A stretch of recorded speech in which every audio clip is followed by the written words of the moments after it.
Hi, this is Kendall Boyson, professional life and recovery coach, and you're listening to Encouragementology, the practice of instilling hope. Hi there. Thanks for joining me. On this show, we are taking our time, letting the candle wax run as we explore the warning, be careful of what you wish for. I'm sure you've thought about it before. If I could have anything, what would I wish for? You might have even played the game when you were young, 3 wishes. Some of you might have chosen simply for the moment, and others of you might have taken your time savoring each wish and thinking of an all-encompassing answer. I wish for unlimited wishes. But how many of you thought of the after wish? You know, the time after the wish has been granted. What now? How do you live with your choice? How do you manage the gift? Sometimes it's not as simple as granting you what you want, but instead there could be strings attached or conditions. What if it weren't that simple and instead every wish led to an extended responsibility? Maybe instead of wishing, you find contentment where you are and with what you have. Intriguing? Maybe. Let's dig in and see. Ready for your rub on the lamp? I recently read a book, The Invisible Life of Addie LaRue. In the story, the main character, Adeline, is desperately trying to get out of an arranged marriage at the end of the 17th century in France. She has befriended a lady who lives in the woods who taught her to pray to many gods other than the religious god her parents worshipped. She warned her never to pray at night because the god of night wasn't a good one, but an evil one. Unfortunately, that is just what happened. In her desperation to escape and not to be owned by anyone, she made a deal with the devil. She could live forever independently, but when surrendered, her soul would be his. She was 23 at the time of the deal, and she would be 23 for centuries. Sounds amazing, huh? Never grow old, and bonus, she could never die, which meant any injury or accident was immediately rectified. But you didn't think the devil would make it that rich, did you? Now the conditions. Why couldn't she be owned or controlled by anyone? Because as soon as she left their sight, even exiting a room, she was immediately forgotten. She wasn't allowed to say her name or make a mark in any way on this world. Think about that. She couldn't get a job, rent a room, have a friend, or make a home. She couldn't build on more than a first meeting with anyone. No one remembered her. Let that sink in for a minute. What if no one remembered you or what you did? I think we've all wished for eternal youth, but imagine if this were the consequence. Don Hall gives us another example to set the stage. Monkey's paw wishes and the consequences of want, found at litterape.com. On a wet and windy night, John White, along with his wife and son Herbert, await the arrival of an old friend, Sergeant Morris, who has been stationed in India for several years and has recently returned home. When the guest arrives, the conversation soon turns to the mysteries of India. Mr. White is fascinated by the discussion of faraway places and ideas. During the conversation, we learn that Morris has brought back a very unusual artifact, the mummified paw of a monkey, which carries with it a magic spell, which can bring 3 different men 3 separate wishes. Morris makes it very clear that though the wishes are always granted, the results also bring disaster. He explains that he had gotten the paw from its first owner, whose 3rd and last wish was for death. Morris also explains that he himself had 3 wishes, thus leaving 1 more set of 3 wishes. The sergeant, feeling that the paw has done enough damage, throws it into the fireplace to burn. Mr. White grabs it from the fire, and Morris warns White that he should let it burn. Mr. White, though, keeps the paw and even forces Morris to accept a few dollars for it. After dinner, Sergeant Morris leaves. Herbert scoffs and makes fun of the idea that the paw can make wishes come true, but recommends that his father wish for $25,000. Herbert, who works the late shift at a nearby dam, leaves for work, and Mr. and Mrs. White go to bed. The next morning, while the Whites are fixing breakfast, a man from the dam comes to tell them that Herbert has been killed in an accident at work, and that they are named as beneficiaries on his insurance policy. A policy for $25,000. The Whites bury their son in a nearby cemetery. A few days later, the distraught Mrs. White remembers the monkey's paw and its 2 remaining wishes and insists that her husband wish Herbert back to life. Later, there's a pounding at the front door, but the latch is stuck. Mrs. White, believing it is Herbert, hurries down to open the door. The door latch is stuck. An instant before Mrs. White can get the door to open, Mr. White grabs the paw and makes a final wish. He wishes his son dead and at peace. The knocking ceases. Modern life is chock full of compromises based upon the specific things we really want, but probably don't need. More important, the consequences of these unnecessary but tasty treats are often far worse than we could possibly imagine.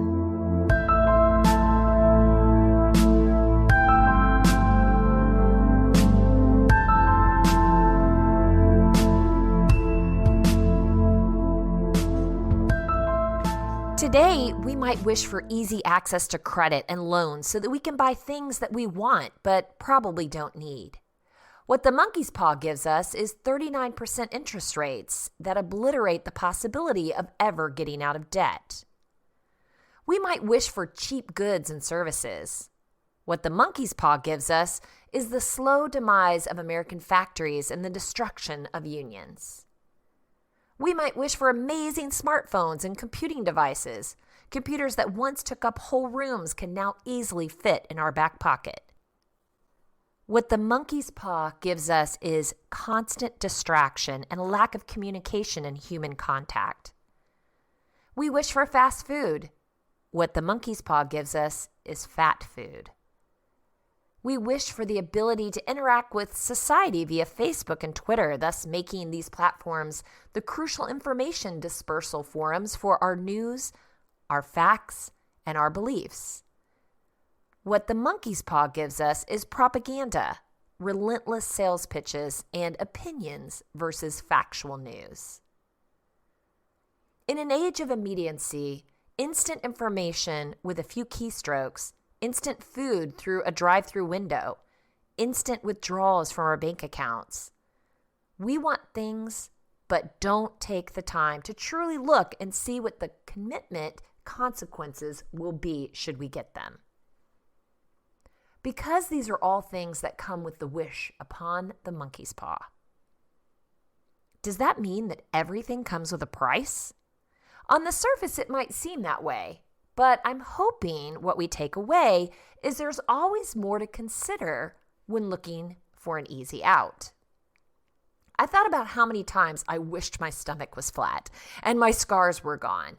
Total vanity. But behind closed doors, you talking to yourself in the mirror, don't we all suffer from that? How many times have you said, if I could do it all but keep my children? Those are our conditions. I remember one night after a group discussion on self-criticism, a woman came up to me and told me that her sister died giving birth. She didn't say it in a shameful way for my insecurities, but more of an attempt to help me find gratitude. How petty of me to wish for one despite the other. I have 3 healthy grown children and a few scars, barely a price to pay. What if a flat stomach meant you could never eat to satisfaction? That your stomach was shrunk, unwilling to take on more food? Or your taste was gone as a preventative measure? Would you still make that bargain? Think about what you've wished for lately and explore what the conditions could be as a result if granted. Mike Fishman helps us understand the happiness trap, why you're never satisfied, and how to break the cycle, found at medium.com. You keep working and working, slogging through the doldrums of day-to-day life, repressing your desires for pleasure, looking forward to the day when it all pays off, the moment when you achieve the elusive state of happiness. Or maybe it doesn't pay off. Maybe the expectations you've set, the arbitrary milestone you've defined as success, will never be reached. Or maybe when you do reach your goal, that dopamine hit of success is only short-lived. After a few days or weeks or months, you find yourself desperately seeking the next hit. Hedonic adaptation is the tendency for humans to quickly adapt to major positive or negative life events or changes and return to their base level of happiness. As a person achieves more success, expectations and desires rise in tandem. The result is never feeling satisfied, achieving no permanent gain in happiness. Sonia Lyubomirsky says, the joys of loves and triumphs and the sorrows of losses and humiliations fade with time. After a significant life event, hedonic adaptation occurs as a result of cognitive changes. These changes can include a change in values, goals, attention, or interpretation of a situation. For example, after making your first $1 million, a number you had previously thought was significant, you might start thinking $1 million is really not all that much in the grand scheme of things. The outcome is that no matter how pleasurable or how disappointing a situation is, we return to a happiness set point. A happiness set point is where humans generally maintain a constant level of happiness throughout their lives, despite events that occur in their environment. This is according to Dr. Alex Lickerman. One happiness set point is determined primarily by heredity and by personality traits ingrained in us early in life, and as a result remains relatively constant throughout our lives. Our level of happiness may change in response to life events, but then almost always returns to its baseline level as we habituate to those events and their consequences over time. The troubling conclusion that presents itself as a result of understanding hedonic adaptation is that there may be a formidable barrier to raising happiness over the long term. The hedonic adaptation theory shows that positive and negative events do have an impact on how we feel for short periods of times, but not over long term. It helps explain why earning $75,000 annually for a salary is pretty great compared to earning minimum wage, but compared to your friend earning $250,000, it's not so satisfying. It helps explain why when people are unable to eat at five-star restaurants, they get used to cooking at home and actually seem just as happy as the people eating at five-star restaurants. It helps explain why when you quit your job to work on a startup, it feels amazing at first, until you're overcome with the stress of needing to make ends meet. And then when you're forced to take a job again after your startup doesn't work, you're not overcome with crippling depression. At first, compared to your life of freedom and unlimited potential, employment seems dull and defeating, but in time, you get used to it. Coolraj says, very frequently we hear of great sages discussing the pursuit of happiness as futile and nonsensical, putting happiness in line with all other worldly pursuits, temporary in nature and therefore impermanent and unnecessary, unable to add to our true, authentic happiness. If accomplishments and successes, money, fame, love, won't make you happier over the long term, does that mean that there's no sense in working towards them? Should we just set low expectations for ourselves, diminish all hope, squash our own dreams and desires, let ourselves fail? By setting realistic expectations and gaining a true perception of your realities, hedonic adaptation can actually be an empowering reminder. Giving the ever-increasing expectations leads to perpetual dissatisfaction. Decreasing expectations seems like a logical strategy. However, If you simply decrease your expectations without living up to your standards, you're in a subtle state of underachievement. Just like expecting less and actually feeling fulfilled for once is not always a poor strategy. The desire for more is not always hedonistic. Sometimes dissatisfaction is valid. Solely decreasing your expectations ensures that you will never reach your full potential. The key is not simply adapting to arbitrary outcomes, but adapting to truth. The truth about your personal preferences, values, goals, and abilities. When you expect less from those around you, you are subtly holding them in contempt. It may be packaged as an act of compassion. However, you are actually treating them as less than they are. You strip them of the ability to live to their full potential. When you don't expect yourself to live to your full potential, you ensure that you won't. However, it's defining your potential where things get interesting. How can you increase your happiness set point?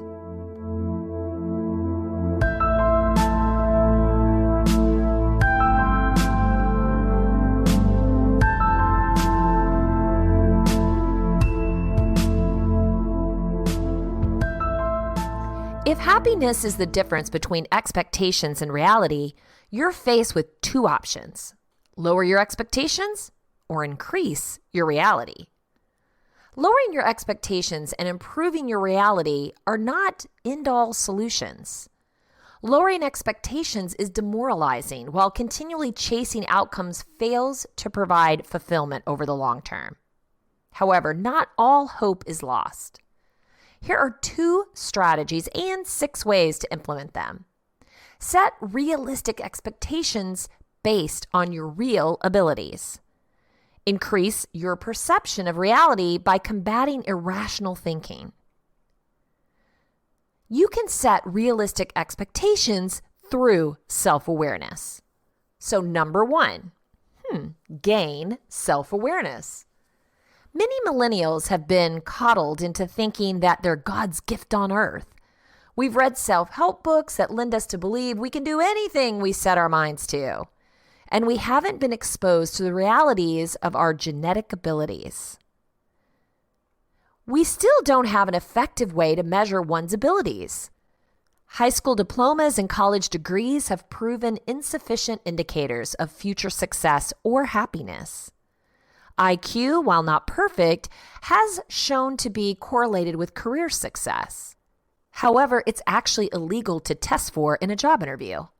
It's very taboo to talk about genetic abilities because we don't want to hurt feelings.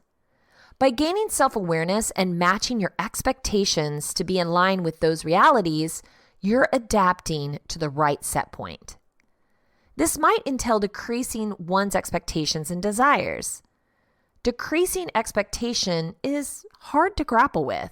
It's not something anyone has ever been willing to tell us we need to do. Only after having realistic expectations is it worth working on improving outcomes. By increasing your reality to realistic expectations, you reach your potential. Instead of desperately seeking realities that aren't achievable or that once achieved are only short-lived dopamine hits, you are at equilibrium. Number 2, accept reality. You don't need to have opinions about everything, particularly if they're negative. What matters most is not your opinion. What matters most is reality. Our government is a republic. You need to make money to survive and live comfortably. You may have weaknesses in necessary skill sets. The list goes on. Trying to deny reality is futile. Many things are outside of your control. Wishing and hoping things were different only leads to anxiety. Number 3, pursue end goals.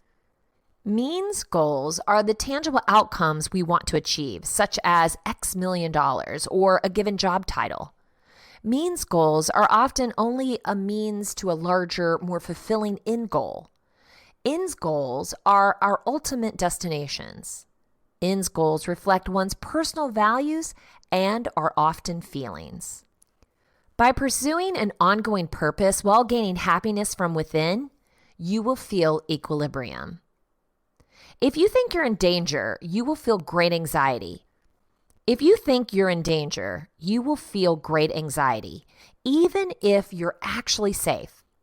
If you achieve success, however that may be defined for you, but you don't realize you have, or you hedonically adapt to it quickly, you will still feel unfulfilled.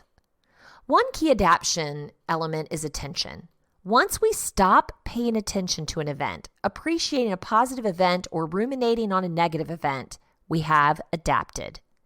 Here are 2 ways to increase your perception of reality. Number 1, celebrate wins, even small wins. Celebrating wins reinforces your attention on the positive. For something big like gaining a new client or a new job, treat yourself to something pretty big. For something small like a client giving positive feedback, grab a dessert. Number 2, express gratitude. Expressing gratitude means appreciating what you already have. You can express gratitude every morning. It can be something small like, thank you for my coffee, or I'm so glad I have a wonderful family. Number 3, affirm confidence. Here's a great phrase. I'll figure it out. Repeat it to yourself and remind yourself no matter what comes your way, you have the ability to deal with it. And in the end, you'll be fine. Knowing that you'll adapt to whatever comes your way will increase your state of confidence. Here's your mantra. With these 6 practices, I know what I can realistically achieve. I'm unafraid of negative outcomes and empowered to take action.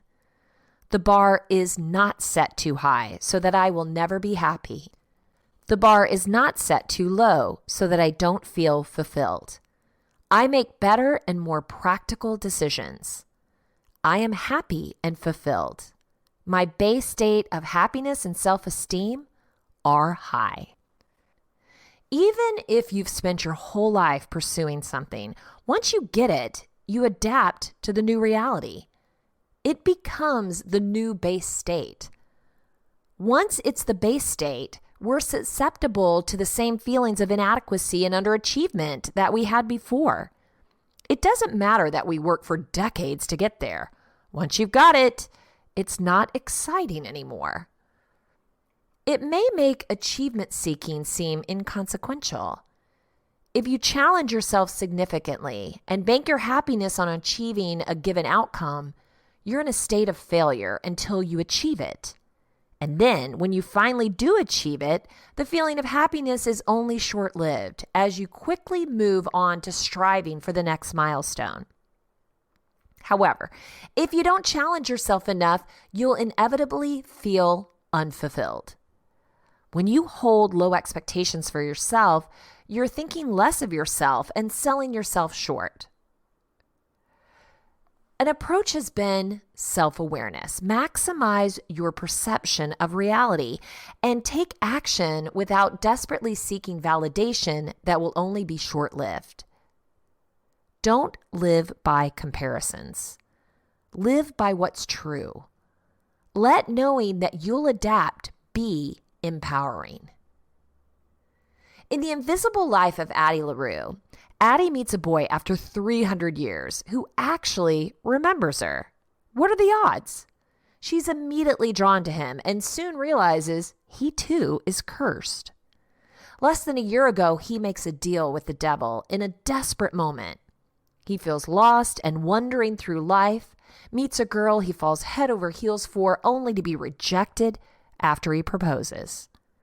Feeling he's at the end of his rope, he's ready to end it all when the devil intervenes with an offer for his soul. The boy just wants to be loved. Deal. The next day, the gift is activated and the consequences follow.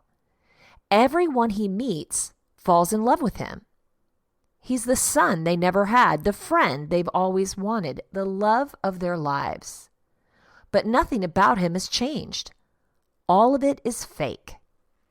And instead of feeling loved and supported, he feels nothing. Empty gratitude.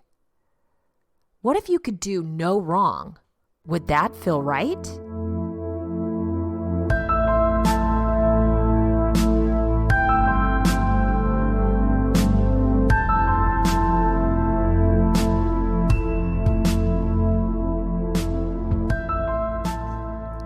At aconsciousrethink.com, I found 6 sad reasons why you're never satisfied in life, plus how to be.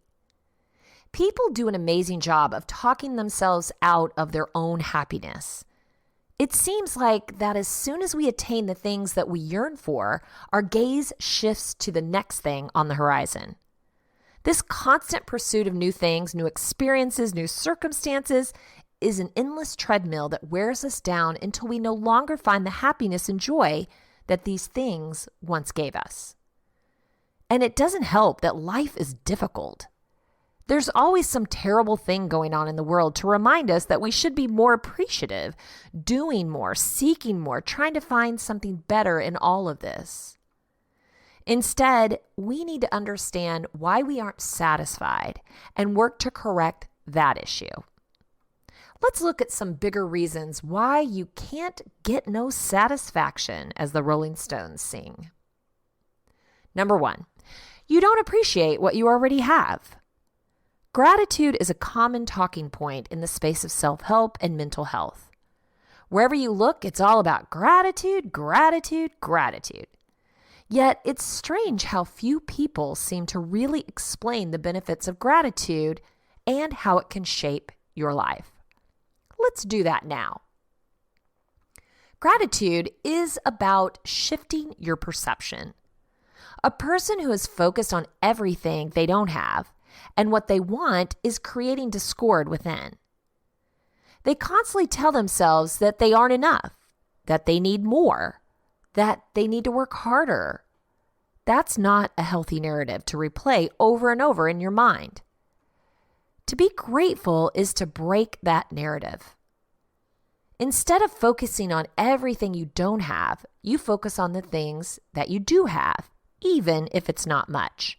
Even if your life isn't the best or you've been through some terrible things.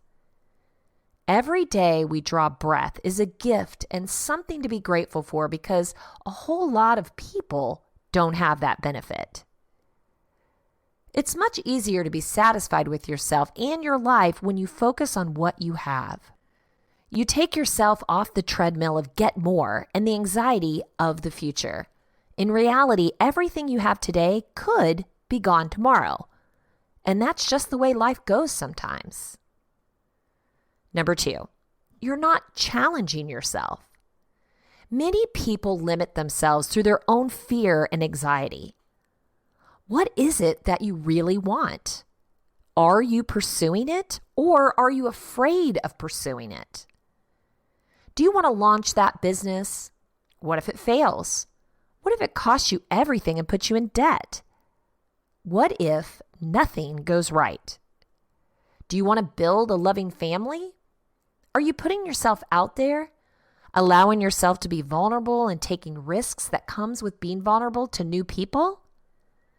Instead of putting the energy into things that we actually want, we distract ourselves with subpar goals that don't push our own boundaries. How are you to be satisfied with your life when you aren't in tune with what that is that makes your soul sing? If you want to be satisfied in life, you have to pursue the things that call out to you. But hang on, I hear you say, didn't you just tell me to be grateful for what I already have instead of chasing more?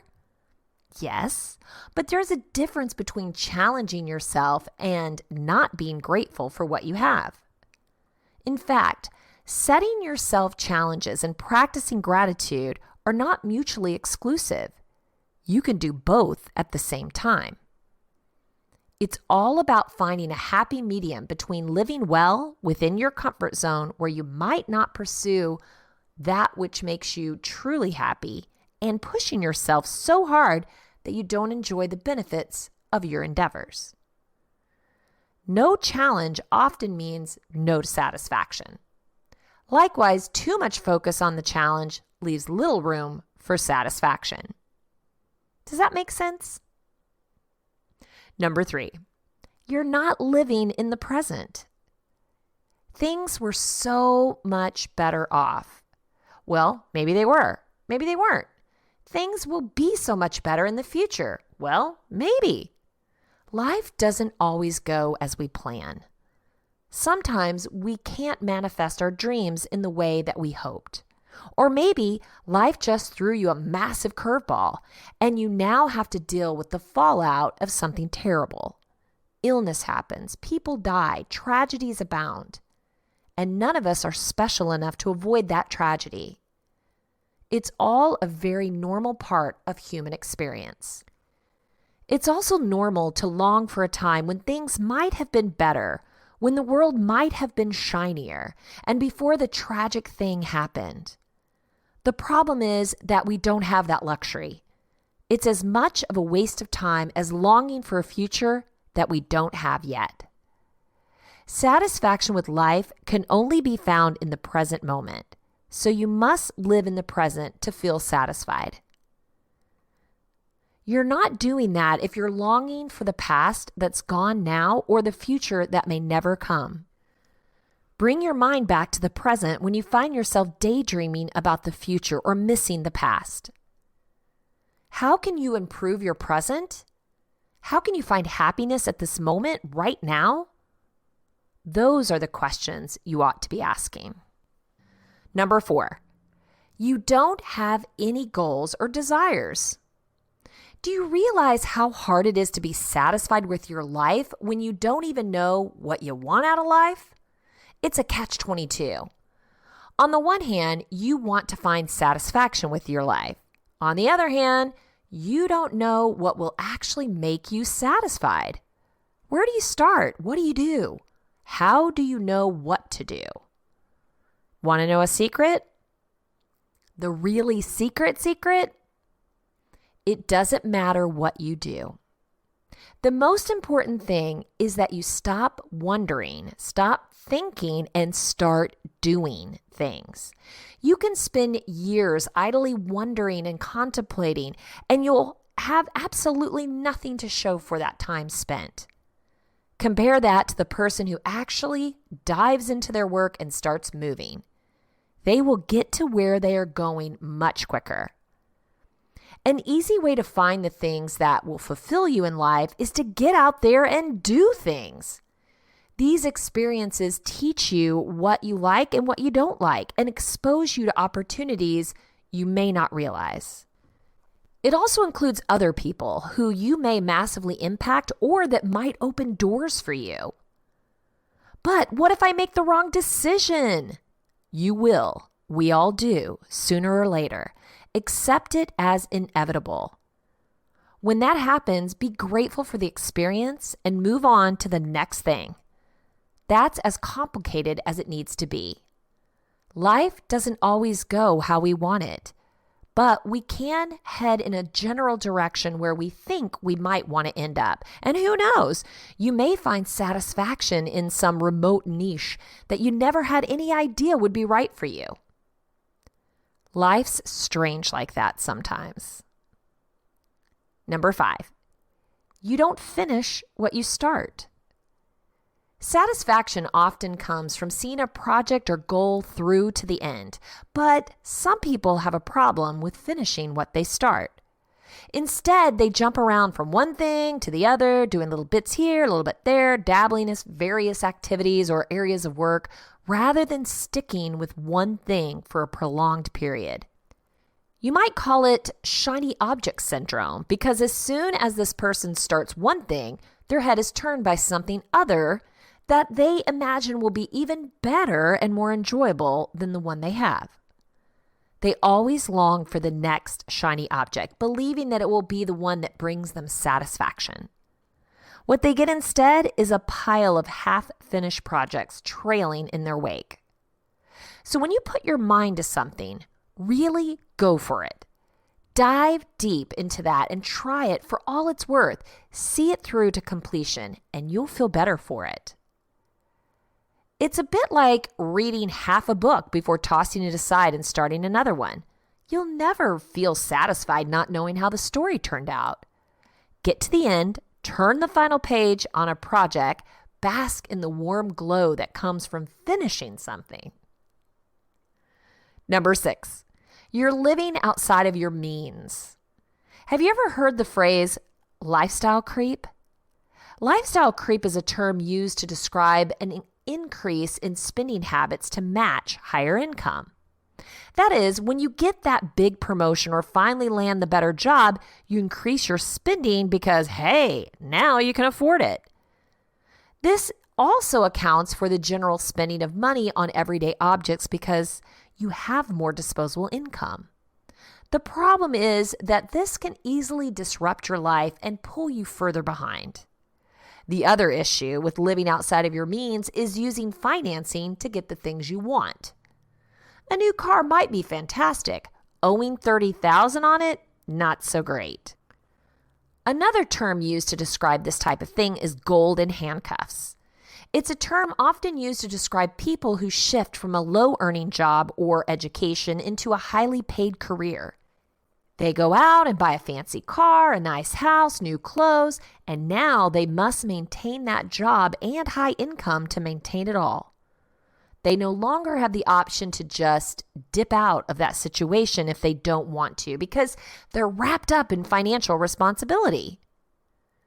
It's kind of hard to be satisfied with your life when you're trying to keep all the plates spinning so that they don't come crashing down around you. The best solution for this is to develop good money habits, develop a budget, and live below your means.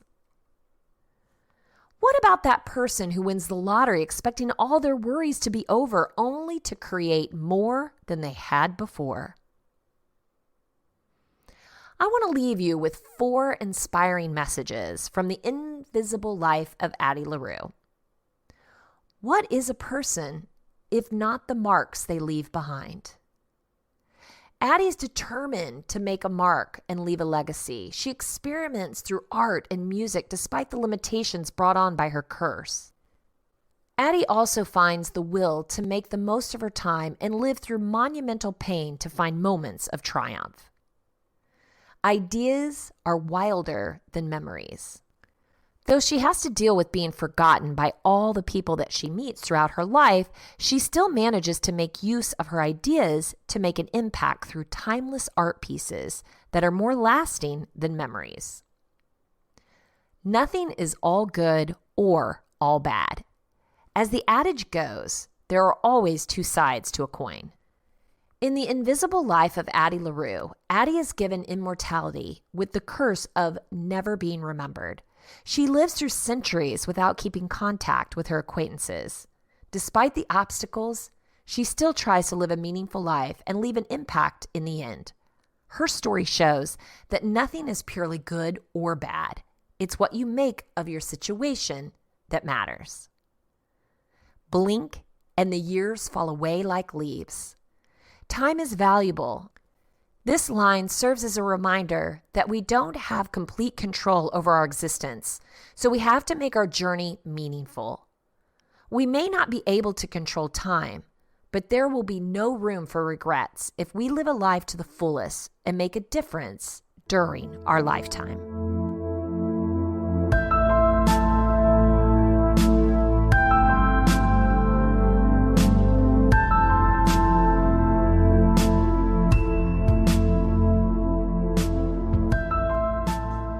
If you want to share encouragementology with a friend who needs to know they are not alone in this journey of self-discovery, you can visit encouragementology.com or anywhere you stream your content to receive this episode and all others.